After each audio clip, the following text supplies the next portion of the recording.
Hello everyone, welcome to the Commerce JRF Adda platform. This is Soumya here and I have qualified UGC NET JRF with 99.29 percentile in commerce. चलिए आज का session start करते हैं। जैसे कि BM and HRM आपकी business management और human resource management के MCQ सीरीज जो है वो आपकी कंटिन्यूसली चल रही है यूनिट वाइज। तो चलिए आज का सेशन स्टार्ट करते हैं और आपका फर्स्ट क्वेश्चन आपकी स्क्रीन पर, as per the ocean model if a person is organized, self discipline and he or she is achievement oriented, then which of the following personality trait can be associated to him or हर।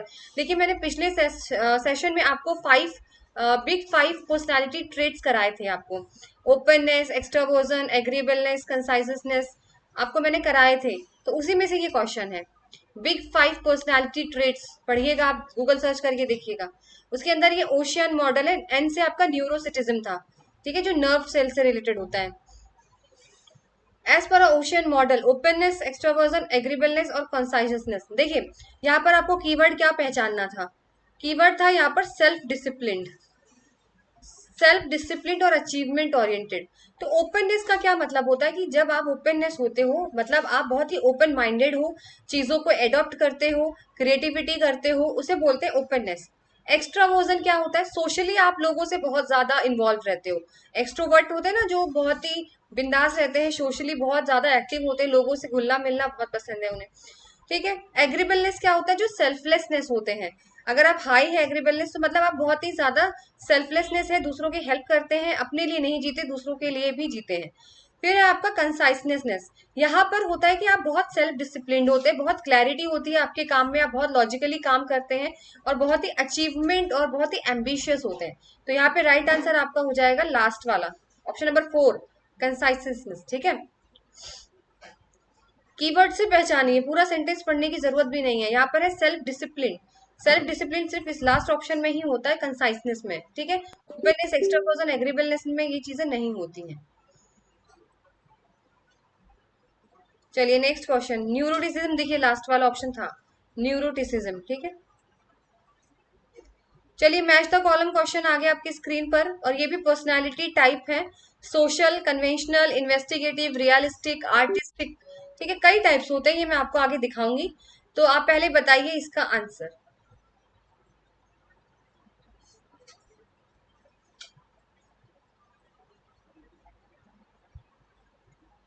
ठीक है, चलिए सबसे पहले social. देखिए social personality type वो होते हैं जो कि लोगों के लिए काम करते हैं। ये लोग ऐसे होते हैं जो लोगों के लिए होते हैं। ये कैसे मैम कि ऐसे लोग जो लोगों के लिए होते हैं, यानी जैसे आपकी टीचर ये बच्चों के लिए है, काउंसलर आपकी हेल्प करने के लिए जो रहते हैं। जैसे टीचर्स जो है वो आपका भविष्य बनाने में, आपका फ्यूचर बनाने में टीचर का सबसे बड़ा रोल होता है।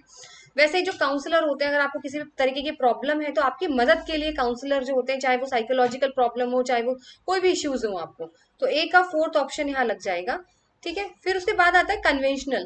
देखिए कन्वेंशनल पर्सनैलिटी टाइप कौन से होते हैं, इसका एक कीवर्ड देती हूँ मैं आपको। जो लोग नंबर्स के साथ खेलते हैं, जो लोग नंबर्स यूज करते हैं, डेटा यूज करते हैं, जैसे आपके अकाउंटेंट, आपके फाइनेंशियल अकाउंट्स में जो लोग काम करते हैं, जो लोग नंबर और डेटा के साथ जिनका काम होता है, उसे बोलते हैं कन्वेंशनल। तो इसका कीवर्ड क्या रहेगा आपके लिए, नंबर्स, डेटा। तो वो कौन होते हैं, नंबर्स वाले, मैथमेटिशियंस, ठीक है, बी का 2nd। तो ऑटोमेटिकली 3rd आंसर यहाँ पे सही हो गया आपका। आगे बढ़ते हैं, इन्वेस्टिगेटिव। देखिए इन्वेस्टिगेटिव कौन होता है, इन्वेस्टिगेटिव वो होते हैं जो लॉजिक लगाते हैं, दिमाग लगाते हैं। तो ये कॉर्पोरेट मैनेजर का काम होता है। देखा नहीं आप लोगों ने कितने सारे इंटरप्रिटेशन का, प्रेजेंटेशन का काम करते हैं कॉर्पोरेट मैनेजर। फिर है आपका रियलिस्टिक। रियलिस्टिक का एक कीवर्ड देती हूँ। रियलिस्टिक वो वाले पर्सनालिटी टाइप के लोग होते हैं जो काम करना जानते हैं हाथों से। जैसे चाहे तो वो हाथों से कोई एक्टिविटी करना हो, चाहे वो मशीन के साथ काम करना, जिसमें आपका एक बात अगर मैं बोलूँ, फिजिकल और आपका मैकेनिकल काम होता है, जिसके अंदर हाथों से कोई काम करना। मैं आपको कीवर्ड दे रही हूँ, साथ के साथ ये याद रखिएगा। रियलिस्टिक का मतलब द पर्सन जो who works with the hands, ठीक है, हाथों के साथ काम करना, हाथों वाली एक्टिविटीज करना, मशीन को हैंडल करना, ठीक है, उसे बोलते हैं यहाँ पर मैकेनिक। तो आपका ए का 4th, बी का 2nd, सी का 3rd और डी का 1st यहाँ पे सही हो जाएगा। एक एक चीज मैंने यहाँ पर एक्सप्लेन करी है, ठीक है। ज्यादातर एमसीक्यूज में कोई इतना एक्सप्लेन करता नहीं है, बट मैं आपको चाहती हूँ कि आप लोग उसको पढ़ें। यहाँ पे देखिए, realistic, practical, hand on hand, tools और इक्विपमेंट के साथ खेलना। तो ये तो मैकेनिक वालों का ही काम होता है ना। गैरेज में जो काम करते हैं, प्रैक्टिकल काम करते हैं, हैंड्स ऑन टूल्स और इक्विपमेंट्स एकदम अच्छी तरीके से उन्हें चलाने आता है। इन्वेस्टिगेटिव, फैक्ट, आइडियाज, थ्योरीज या फिर कॉर्पोरेट मैनेजर जैसे लोग काम करते हैं। आर्टिस्टिक, जो कि ऑप्शन में नहीं था पर आप याद कर लीजिए। आर्टिस्टिक कौन से होते हैं? क्रिएटिविटी वाले लोग, आर्ट्स में जो होते हैं, जिनके बच्चे जो क्रिएटिविटी वाले लोग नहीं होते, पेंटिंग्स करते हैं, क्राफ्ट में काम करते हैं, आर्ट्स में काम करते हैं, इनोवेटिव्स।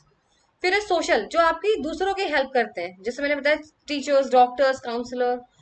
फिर है आपका एंटरप्राइजिंग, एंटरप्राइजर वाले वो लोग होते हैं जो आपको इन्फ्लुएंस करते हैं।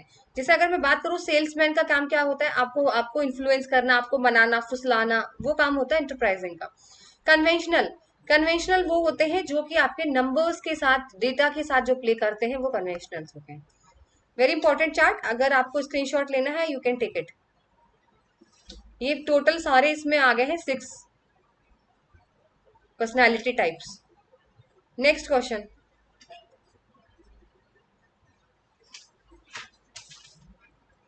नेक्स्ट क्वेश्चन है आपका, coaching, role playing, case study, simulation are the popular methods related to which?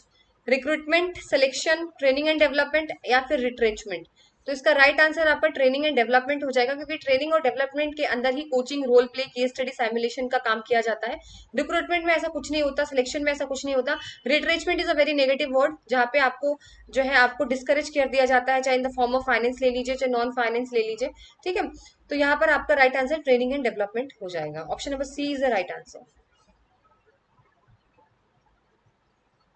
Now again the sequencing question, बहुत आते हैं एग्जाम में। Arrange the following staffing procedure in the correct sequence. आपको correct sequence में staffing process जो है वो लगाना है यहाँ पर। सबसे पहले determining the source of personnel supply, preparing the personnel specification, selection of personnel या डिटरमाइनिंग पर्सनल कैरेक्टरिस्टिक्स। मैंने आपको हमेशा बताया है, कभी भी सीक्वेंस का क्वेश्चन है फर्स्ट और लास्ट जरूर ढूंढा करिए। सबसे पहले क्या सिलेक्ट कर लोगे आप? Selection is the last step, selection is the last step. तो फोर्थ आपका सिलेक्शन ऑफ पर्सनल, भाई लास्ट में तो सिलेक्ट करोगे आप किसी को, तो ये तो फोर्थ हो गया। फर्स्ट ढूंढिए, सोर्सेस ऑफ पर्सनल सप्लाई ढूंढेंगे या फिर पर्सनल स्पेसिफिकेशन या पर्सनल कैरेक्टरिस्टिक्स। देखिए, सबसे पहले आपको प्रिपेयर करना होगा कि अगर आप किसी जॉब के लिए किसी इंसान को रिक्रूट कर रहे हैं तो उसके अंदर क्या क्या क्वालिटीज होनी चाहिए, क्या क्या स्पेसिफिकेशन होना चाहिए। तो नंबर 1 यहाँ पर आपका आ जाएगा, प्रिपेयरिंग द पर्सनल स्पेसिफिकेशन। भाई किस टाइप की नॉलेज चाहिए, अगर आप मैं किसी को असिस्टेंट प्रोफेसर के लिए अपॉइंट करना चाहूंगी तो मैं देखूंगी ना कि भैया उसके पास जो है मास्टर की डिग्री होनी चाहिए, उसने नेट का एग्जाम क्लियर करना चाहिए, उसने पीएचडी कर रखी है, उसने ये कर रखा हो, उसका स्पेसिफिकेशन रेडी करना होता है। तो फर्स्ट और फोर्थ आ जाता है तो ऑटोमेटिकली आप आंसर लगा लेते हो। फिर आगे बढ़ते हैं, उसके बाद क्या होता है आपका, सोर्स देखते हैं पर्सनल सप्लाई का, कि कहाँ से जो है वो पर्सनल आएंगे। ठीक है, किस तरीके से हम उनको रिक्रूट करेंगे, स्टाफिंग तो कर रहे हैं पर सोर्सेज देखना पड़ेगा। फिर उसके बाद उनके कैरेक्टरिस्टिक्स देखते हैं। इसलिए हमेशा कभी भी कंफ्यूज होना हो, सॉरी कंफ्यूज ना हो, इसलिए आप लोग हमेशा क्या करें,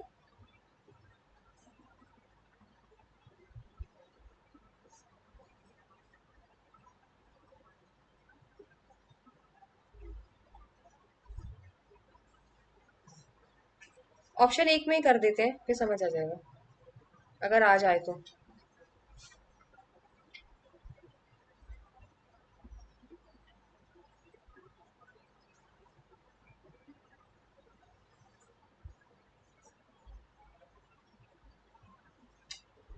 ठीक है, तो ऑप्शन नंबर मैंने आपको बता दिया था, यहाँ पे फर्स्ट राइट हो जाएगा।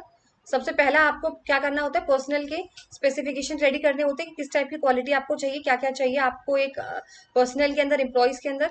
उसके बाद फिर सोर्सेज देखते हैं, उसके बाद फिर कैरेक्टरिस्टिक्स देखते हैं पर्सनल का, फिर उसके बाद आप सेलेक्ट कर लेते हो। तो second, first, fourth and third आपका सही हो जाएगा। चलिए नेक्स्ट क्वेश्चन, अब इसको हमें जूम करना पड़ेगा, नहीं तो ये फिर विजिबल नहीं होगा क्वेश्चन। चलिए, according to the Plutchik which one of the following is not a secondary option, emotions.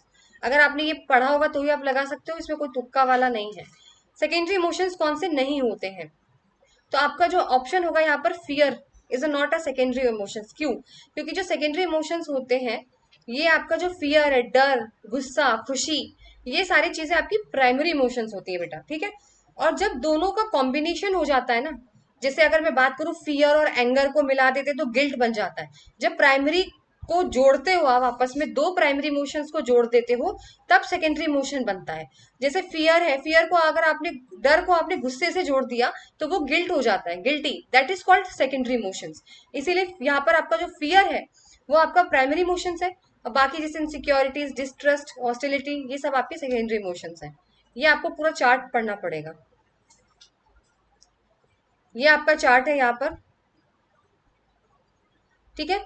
इसमें क्या बोला है, प्राइमरी इमोशंस देखिए, Joy, acceptance, fear, surprise, sadness, rejection, anger, anticipation. देखिए प्राइमरी लर्न कर लेंगे ना आप, तो सेकेंडरी लर्न करने की जरूरत नहीं है, इसलिए मैं सिर्फ प्राइमरी लेकर आई हूँ। कंफ्यूज हो जाएंगे अगर दोनों याद करेंगे, इसीलिए सिर्फ प्राइमरी लर्न कर लीजिए, सेकेंडरी अपने आप लगा लेंगे आप, क्योंकि अगर आपको प्राइमरीज याद रहेंगे, प्राइमरी इमोशंस, तो आप सेकेंडरी इजिली टिक लगा सकते हो। इसे प्राइमरी लर्न कर लीजिए, वेरी इंपॉर्टेंट चार्ट है ये। Anticipation, Joy, acceptance, fear, surprise, sadness, rejection, disgust, anger और एंटिसिपेशन। प्राइमरी याद रहेगा तो सेकेंडरी टिक लगा सकते हैं हम, ठीक है। चलिए नेक्स्ट क्वेश्चन। इसमें क्या पूछा गया है आपसे,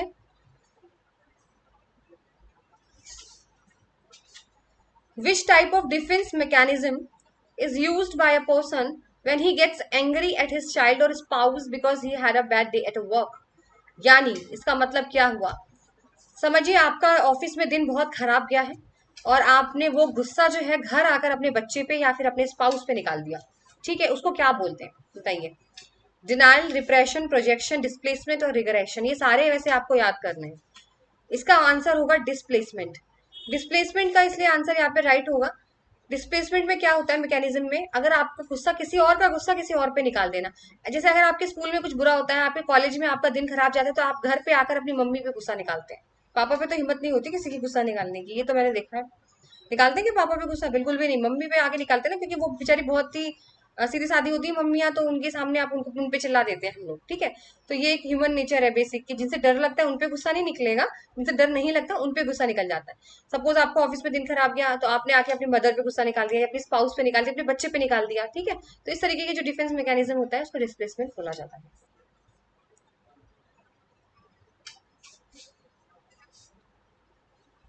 नेक्स्ट क्वेश्चन है, Honeywell moves from a hierarchical management structure to much flatter and team-based structure. In which of the following, centralization, decentralization, span of control और work specialization? So ये बोला गया है कि हनीवेल जो है वो मूव करता है, हायरार्किकल मैनेजमेंट जो होता है ना, top to bottom, bottom to top, तो वो मच फ्लैटर पे जाता है, जहाँ पे ज्यादा टीम बेस्ड स्ट्रक्चर होता है उस तरफ जाता है। तो वो कौन सा डिस्क्रिप्शन कहलाएगा, सेंट्रलाइजेशन, डिसेंट्रलाइजेशन? देखिए सेंट्रलाइजेशन तो नहीं कहलाएगा, क्यों, सेंट्रलाइजेशन में क्या होता है, एक ही जगह पर रहते हैं, जो टॉप मैनेजमेंट रहेगा वो टॉप मैनेजमेंट पे ही रहेगा, वो नीचे नहीं आता, वो सारा जो डिसीजन ऑफ मेकिंग है वो टॉप मैनेजमेंट पे रहेगा। तो ये मच फ्लैटर नहीं होता, ठीक है। ज्यादा फ्लैटर, ये तो बहुत ही लेस फ्लैटर होता है कि किसी को इजाजत नहीं है, सिर्फ टॉप मैनेजमेंट डिसीजन लेगा, तो सेंट्रलाइजेशन नहीं होगा। स्पैन ऑफ कंट्रोल यहाँ पे होगा नहीं। स्पैन ऑफ कंट्रोल का मतलब क्या होता है कि एक सबऑर्डिनेट के सॉरी एक सुपीरियर के अंडर कितने सबऑर्डिनेट काम कर रहे हैं, तो यहाँ उसका कोई मतलब नहीं है। वर्क स्पेशलाइजेशन क्या होता है, जिसको जो काम आता है उसको वही काम देना चाहिए। Division of work according to the specialisation, ये भी नहीं है। इसका आंसर जो होगा वो डिसेंट्रलाइजेशन होगा, क्यों, क्योंकि डिसेंट्रलाइजेशन में ही जो है हम ज्यादा क्या करते हैं, ऊपर से नीचे तक आते हैं। अब टॉप मैनेजमेंट क्या करेगा, डिसेंट्रलाइजेशन में जो पावर होती है ना वो डेलीगेट कर दी जाती है टॉप से लोअर में, सबको डिसीजन लेने का हक हो जाता है उसके अंदर। तो इसी में तो आप क्या करते हैं, ऊपर से फिर टॉप मैनेजमेंट सरक के आता है नीचे, और मिडिल मैनेजमेंट को भी पावर देता है, लोअर मैनेजमेंट को भी, कि आप लोग जो है वो अथॉरिटी डेलीगेट करता है कि आप लोग भी डिसीजन लीजिए। तो ये एक मच फ्लैटर हायरार्की हो जाती है, इसीलिए डिसेंट्रलाइजेशन का यहाँ पर ऑप्शन सही हो जाएगा। चलिए next question, which of the following method is not a part of the job training method? अब ये ऑन द जॉब और ऑफ द जॉब क्या होता है, ऑन द जॉब जब होता है, जैसे आपने मेडिकल में देखा होगा कि आपने डिग्री कर रखी है, आप एमबीबीएस की पढ़ाई भी कर रहे होते हो, और साथ में क्या करते हो, आपको वहां पे काम भी कराया जाता है, आप पेशेंट्स को भी हैंडल करते हो। तो यानी ऑन द जॉब का मतलब आप जॉब भी करोगे और आप वहां पे ट्रेनिंग भी करोगे, दोनों चीजें साथ साथ होती हैं। पर ऑफ द जॉब में क्या होता है, बहुत अलग चीज होती है, उसमें क्या होता है, जॉब के साथ काम नहीं करना पड़ता, वो अलग ट्रेनिंग टाइम होता है, अलग से करा जाता है। तो टाइप बताइए। वैसे मैं यहाँ पे आपके लिए चार्ट ले आई हूँ, तो आप ये याद कर लीजिएगा कौन से ऑन द जॉब होते हैं। देखिए अप्रेंटिसशिप प्रोग्राम जो होती है वो ऑन द जॉब होती है, ट्रेनिंग भी करते हैं, जॉब भी करते हैं साथ में, कोचिंग कोचिंग में भी वही चीज होती है, इंटर्नशिप में भी वही होता है, और जॉब रोटेशन में भी वही होता है on the job. Of the job जैसे कॉन्फ्रेंसेस, सिर्फ आप कॉन्फ्रेंस अटेंड करने आए हो, बाकी आप जाइए। Films, case study, computer modelling, vestibule training, programme instructions, these are of the job. तो अब देखते हैं इसमें आंसर कौन सा था हमारे पास। पूछा क्या है इसमें, नॉट पूछा है, ऑफ द जॉब कौन सा नहीं है, यानी ऑन द जॉब पूछा है। तो बताइए ऑन द जॉब कौन सा हो जाएगा, ऑप्शन नंबर थर्ड यहाँ पे सही हो जाएगा, अप्रेंटिसशिप। क्योंकि अप्रेंटिसशिप जो होती है बेटा वो आपकी ऑन द जॉब ही होती है, ठीक है, ऑफ द जॉब नहीं होती है। अप्रेंटिसशिप आप काम भी करते हो और आप ट्रेनिंग भी साथ में लेते हो। बाकी सेंसिटिव एनालिसिस, कॉन्फ्रेंस, ट्रांजेक्शनल, ये आपकी ऑफ द जॉब होती है। तो ऑप्शन नंबर सी यहाँ पे राइट हो जाएगा। और ये चार्ट का प्लीज आप लोग यहाँ पे स्क्रीनशॉट ले लीजिएगा, ये सारे हैं आपके ऑन द जॉब ऑफ, उनमें से कोई सा भी एक लर्न कर लीजिएगा, चाहे ऑन द जॉब कर लीजिए चाहे ऑफ द जॉब। एक कर लेंगे दूसरा ऑटोमेटिकली आपको टिक लगा सकते हो, दोनों याद करने की जरूरत नहीं है। Next, the sequential stage of moral development in a business organisation are characterised by, चलिए लगाइए।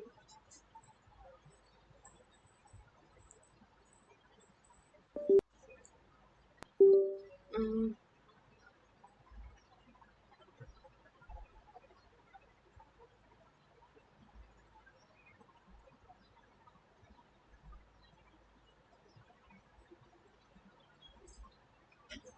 सबसे पहले कौन सा आता है, फिर कौन सा आता है, फिर कौन सा आता है। देखिए इसके तीन स्टेजेस होते हैं, प्री कन्वेंशनल, कन्वेंशनल, ठीक है, और आपके पोस्ट कन्वेंशनल, ठीक है, पोस्ट कन्वेंशनल।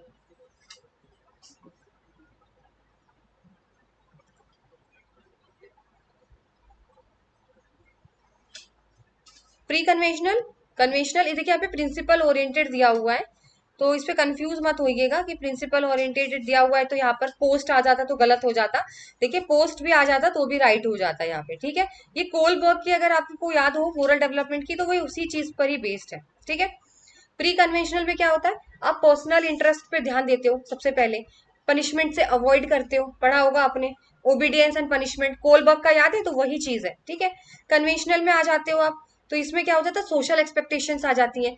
पहले तो आपका खुद का पर्सनल इंटरेस्ट होता है, फिर आपकी सोशल इंटरेस्ट आ जाती है, फिर आप पोस्ट प्रिंसिपल ओरिएंटेड में क्या हो जाता है, या पोस्ट कन्वेंशनल में क्या हो जाता है, ये आपके यूनिवर्सल एथिकल प्रिंसिपल्स पे बिलीव करता है, ठीक है। सोशल कॉन्ट्रैक्ट एंड राइट्स पे आ जाती है बात। तो कोलबर्ग की याद कर लीजिएगा, ऑटोमेटिकली वही सेम चीज है। तो option number third, preconventional, conventional and principle oriented. चलिए next, which of the following non-functional rewards does not fall under the job design category? Job design category के अंदर कौन सा नॉन फंक्शनल रिवॉर्ड जो है वो आता नहीं है। Complement of work progress, flexible hours, participation in decision and flexible breaks. ये जॉब डिजाइन रिवॉर्ड्स क्या होते हैं मैम, देखिए जॉब डिजाइन रिवॉर्ड्स का सिंपल सा मतलब ये होता है कि आपके यहाँ कंपनी में जो लोग काम कर रहे हैं, आप उनको ऐसे रिवॉर्ड्स दीजिए जो नॉन फंक्शनल्स हो, ऐसे रिवॉर्ड्स दीजिए जिनसे वो एनकरेज हो और उनको एनवायरमेंट अच्छा मिले। तो कॉम्प्लीमेंट ऑफ वर्क प्रोग्रेस इसका नहीं आंसर होगा, इसलिए आंसर नंबर वन यहाँ पे राइट है क्योंकि नॉट पूछा है। बाकी सारे होंगे इसके अंदर, क्यों होंगे, देखिए उनको फ्लेक्सिबल आवर्स दीजिए, यानी आप सुबह से शाम तक उनको काम ही काम करवा रहे हैं, उनको ऐसे फ्लेक्सिबल आवर्स दीजिए जिनमें वो कंफर्टेबल होकर काम करें। ब्रेक्स दीजिए, फ्लेक्सिबल ब्रेक बीच में लंच का, वॉशरूम का, आराम करने का। डिसीजंस में उनको पार्टिसिपेट करिए, उनको ऑटोनॉमी दीजिए कि वो भी आपके डिसीजन में अपना पॉइंट ऑफ व्यू रख सकते हैं। ये होता है जॉब डिजाइन कैटेगरी रिवॉर्ड्स। एक तरीके के लिए उनको पैसे तो नहीं मिल रहे हैं, रिवॉर्ड्स का मतलब क्या होता है, उनको उनको एक तरीके का अवार्ड, एक तरीके का आप मान सकते हो रिवॉर्ड्स, लेकिन वो पैसे के फॉर्म में नहीं है, फंक्शनल के फॉर्म में नहीं है, सॉरी नॉन फंक्शनल के फॉर्म में है। यानी उनको आराम देना, उनको ब्रेक्स देना, उनके भी डिसीजन मानना, उनको भी इन्वॉल्व करना, ठीक है। तारीफ करना नहीं होता, ये तो कॉम्प्लीमेंट है वर्क प्रोग्रेस, तारीफ करना कोई रिवॉर्ड नहीं होता बेटा, ये तो परफॉर्मेंस अप्रेजल है। It's not a job design category rewards. तो ऑप्शन नंबर ए यहाँ पे सही हो जाएगा क्योंकि नॉट पूछा था।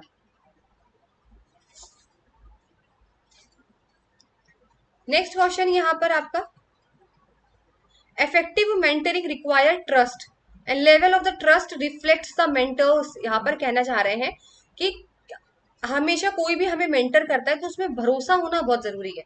देखिए अगर मेरे अंडर मेरा कोई बॉस है तो मुझे उस पर ट्रस्ट होना बहुत जरूरी है। तो उसने पूछा है कि ऐसे आपके मेंटर में क्या क्वालिटी होनी चाहिए जिससे आपका ट्रस्ट बढ़े। तो सबसे पहले इसका आंसर जो है वो बता देती हूँ आपको, कॉम्पिटेंस होना चाहिए।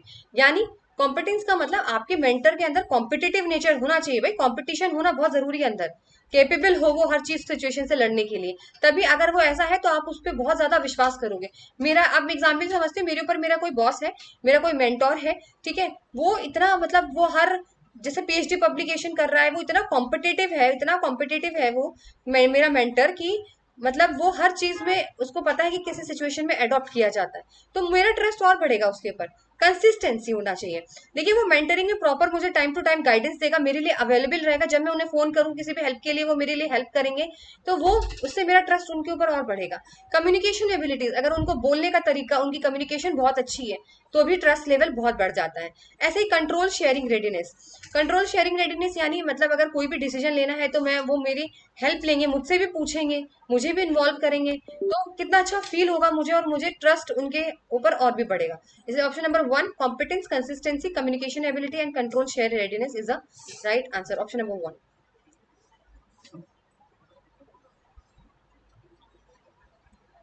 नेक्स्ट क्वेश्चन है आपका, motive of human behaviour in organisation और उसके कैरेक्टरिस्टिक्स, अचीवमेंट, कंट्रोल, एक्सटेंशन और डिपेंडेंसी।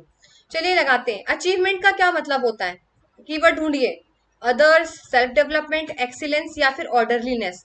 तो मैम अचीवमेंट तो बहुत अच्छी चीज होती है, एक्सीलेंस आपने कुछ अचीव किया है तो ए का third concern for excellence. Control का क्या मतलब होता है यहाँ पर, ऑर्डरलीनेस, यानी हर चीज पे ऐसा कंट्रोल रखिए सब चीज सही ऑर्डर पे हो, ठीक है, ऑर्डरलीनेस। एक्सटेंशन क्या होता है, एक्सटेंशन का मतलब होता है दूसरों का हेल्प करना, दूसरों को कंसर्न करना। Dependency, self development. तो ए का आपका फोर्थ हो जाएगा, सॉरी ए का थर्ड हो जाएगा, बी का फोर्थ हो जाएगा, सी का आपका फर्स्ट हो जाएगा और डी का आपका सेकंड हो जाएगा। लास्ट ऑप्शन यहाँ पे आपका ठीक है। कीवर्ड ढूंढिए करिए, अचीवमेंट से एक्सीलेंस, कंट्रोल से ऑर्डर, एक्सटेंशन से concern for other, care for other, dependency पे सेल्फ डेवलपमेंट। बस हो गया आंसर, ठीक, ज्यादा समझना ही नहीं था, एक एक वर्ड ढूंढिए आंसर आ जाएगा। चलिए next question, arrange the following stages of conflict process. देखिए कॉन्फ्लिक्ट प्रोसेस को आपको प्रॉपर सीक्वेंस में लगाना है, outcomes, potential opposition, incompatibility, behaviour, cognition और इंटेंशन। अब मैं इसको एक छोटे से एग्जाम्पल से समझाऊंगी और इस पूरे प्रोसीजर को आपको समझना है। सबसे पहला स्टेप आएगा पोटेंशियल ऑपोजिशन और इनकम्पेटिबिलिटी। फॉर एग्जाम्पल मैं हूं और राहुल है, we both are working in a same company, same department में हम लोग काम कर रहे हैं। अभी क्या हुआ, मेरी और Rahul we are just working on the same project, हम लोग साथ में काम कर रहे हैं, ठीक है। पर कहीं ना कहीं मुझे ऐसा लग रहा है कि हम लोगों के बीच में काफी मिसअंडरस्टैंडिंग है, ठीक है। हम दोनों मतलब इतना हम लोगों को लग रहा है कि हम लोगों को कहीं ना कहीं जो है वो क्या है, मिसअंडरस्टैंडिंग हो रही है काम करने में, इनकम्पेटिबल है हम लोग दोनों, अपोजिशन हो रहा है दोनों में। इसे ऑप्शन नंबर 1 सबसे पहले स्टेज आएगा, इनकम्पेटिबिलिटी या फिर पोटेंशियल अपोजिशन। सेकंड आएगा आपका cognition and personalisation. Cognition and personalisation का मतलब ये है कि अब जो कॉन्फ्लिक्ट अभी हुआ नहीं है हमारे बीच में, झगड़ा, जस्ट अ मिसअंडरस्टैंडिंग, अब क्या है पता लगना शुरू हो रहा है, अब अवेयर हो रहे हैं कि हाँ भाई हमारे बीच में जो है वो लड़ाई जो है वो होना शुरू होने लगती, एक तरीके का मतलब लोगों को पता चल जाता है कि इनके बीच में क्या हो रहा है, मिसअंडरस्टैंडिंग है, बहुत ही ज्यादा प्रॉब्लम है इनके अंदर, ठीक है। उसके बाद इंटेंशंस, थर्ड इंटेंशंस। अब हम लोगों को क्या है यहाँ पर, जस्ट अ सेकेंड, हाँ जैसे call, just a second.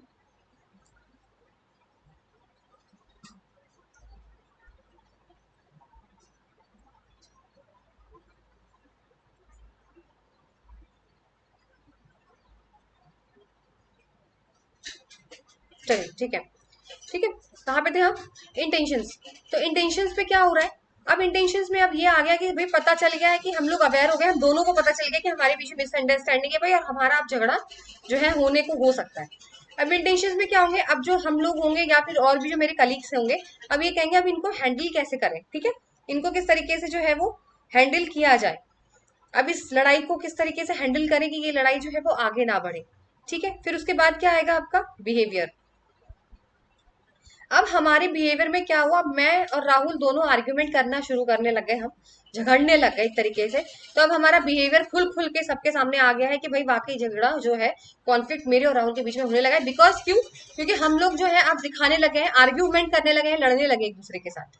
Then फिर आउटकम, आउटकम देखिए पॉजिटिव भी हो सकता है, नेगेटिव भी हो सकता है। या तो हम लोग रिजॉल्व कर लें, चीजों को सॉल्व हो जाए, या तो इतना झगड़ा हो जाए कि मुझे इसके साथ काम नहीं करना, वो बोलेगा इसके साथ मुझे काम नहीं करना है। So it may be positive और नेगेटिव। सो आपका ऑप्शन बी डी ई सी ए यहाँ पे सही हो जाएगा। 5 1 4 2 3। ठीक है। सबसे पहले हम लोगों के बीच में मिसअंडरस्टैंडिंग होती है, इनकम्पेटेबल है हम लोग, मेरे और राहुल के बीच में। एग्जाम्पल फिर हमारा क्या होता है, हम लोग अवेयर हो जाते हैं, कॉग्निशन, कि हम लोगों को पता चलने लगता है कि हाँ, हम लोग इंटरप्रेट करने लग जाते हैं कि हमारे बीच में ऐसा चीज प्रॉब्लम है, सबको पता चलने लगता है। फिर आता है इंटेंशन, लोग हैंडल करने की कोशिश करते हैं कि इनका झगड़ा जो है वो ना बढ़े आगे। लेकिन फिर क्या होता है, हम शुरू कर देते हैं बिहेवियर, आर्ग्यूमेंट, झगड़ा करना, बिहेवियर से पता चलता है। लास्ट में आउटकम होता है, या तो सॉल्यूशन निकल आएगा, या तो फिर हम लोग अलग अलग काम करेंगे, नेगेटिव पॉजिटिव दोनों होता है। तो बी डी ई सी ए यहाँ पे सही हो जाएगा। आई होप ये एग्जाम्पल आपको समझ में आ गया हो। इसी तरीके से अगर कोई भी लाइन घुमा फिरा के आ जाएगी तो आप कर लेंगे यहाँ पे। नेक्स्ट है आपका, as suggested by the Collins, arrange the following leadership level in the sequentially highly order. यानी आपको जो है स्टार्टिंग से लेकर हाईली ऑर्डर तक आपको कॉलिन का लीडरशिप लेवल बताना है यहाँ पर। तो जब तक आपको कॉलिन का आएगा नहीं तब तक आप कैसे लगाएंगे? तो मैं आपको एक बार दिखा देती हूँ कॉलिन का यहाँ पर लेवल। ठीक है, उससे आपको ढंग से समझ में आ जाएगा और आप आराम से यहाँ पे लगा देंगे। सबसे पहला है हाईली केपेबल इंडिविजुअल, सबसे कम पर। इसमें क्या होता है, एक इंडिविजुअल होता है जो अपने नॉलेज और अपने लेवल, अपने स्किल्स से जो है वो कंट्रीब्यूट कर रहा होता है कंपनी के अंदर। फिर लेवल 2 में आता है टीम मैनेजर। अब जो वो इंडिविजुअल है ना, अब वो ग्रुप में भी अच्छा काम करने लगा है, टीम मेंबर के सपोर्ट में भी काम करने लगा। पहले तो वो इंडिविजुअली काम कर रहा था, अपना नॉलेज दिखा रहा था, फिर वो टीम मेंबर के साथ काम, देखिए बढ़ रहा है टीम मेंबर। फिर होता है कॉम्पिटेंट मैनेजर। फिर वो क्या करने लगता है, वो गोल्स की तरफ अचीव करने लगता है, लोगों को ऑर्गेनाइज करता है, रिसोर्सेस को, ताकि गोल को अचीव किया जाए। फिर उसके बाद इफेक्टिव लीडर। इफेक्टिव लीडर का मतलब कमिटमेंट होता है। ठीक है, वो हायर परफॉर्मेंस स्टैंडर्ड सेटअप करता है। इफेक्टिव लीडर हमेशा क्या होता है, उसका क्लियर विजन होता है कि अब मैं इस कंपनी को 6 महीने बाद वहां देखूंगा, या अपने टीम मेंबर्स को वहां देखूंगा। ठीक है, एक हाई परफॉर्मेंस स्टैंडर्ड। फिर आपका एग्जीक्यूटिव। एग्जीक्यूटिव का मतलब यहाँ पे दोनों चीजें आती हैं, personal humility plus professional wills. यानी उसके अंदर इतनी कैपेबिलिटी आ जाती है कि वो पर्सनली भी बहुत अच्छा काम कर रहा होता है और प्रोफेशनली भी। तो अब लगा दीजिए इसका ऑप्शन यहाँ पे।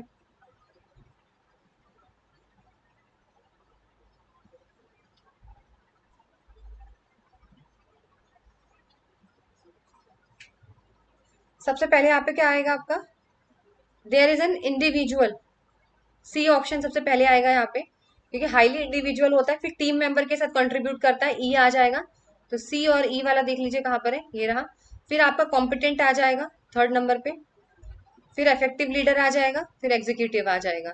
तो इसका हो जाएगा 3 5 1 4 2, यानी ई CAEDB, ऑप्शन नंबर थर्ड यहाँ पे सही हो जाएगा।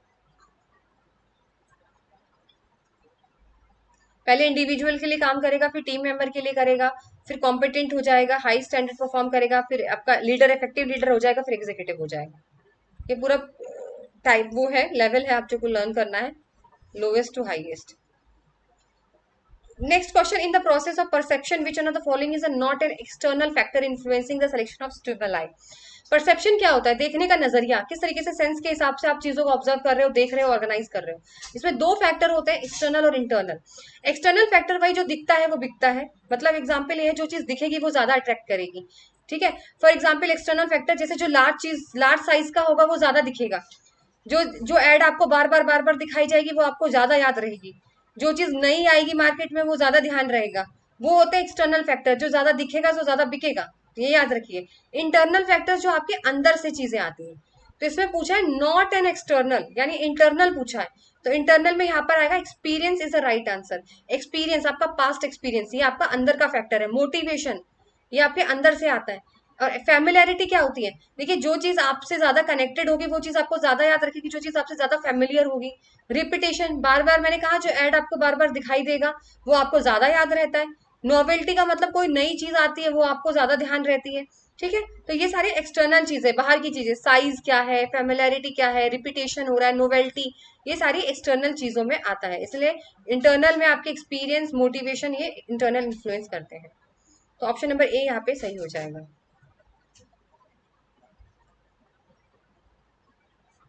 ये देखिए चार्ट है यहाँ पर, factor affecting the perception, external factor जिसके अंदर intensity, size, frequency, order, repetition. Internal के अंदर आपके नीड, डिजायर, आपका एक्सपीरियंस, आपकी लर्निंग, आपकी पर्सनालिटी। ठीक है, तो ये आप स्क्रीनशॉट ले सकते हैं, बहुत ही इंपॉर्टेंट है। चलिए, तो ये आपका लास्ट क्वेश्चन था आज का। और अगर वाकई जेन्युइनली आपको क्वालिटी ऑफ टीचिंग कंटेंट अच्छा लगता है तो प्लीज कमेंट सेक्शन में जरूर अपने थॉट्स शेयर करिए। तब तक आपसे नेक्स्ट सेशन में मुलाकात होती है। Till then goodbye, take care.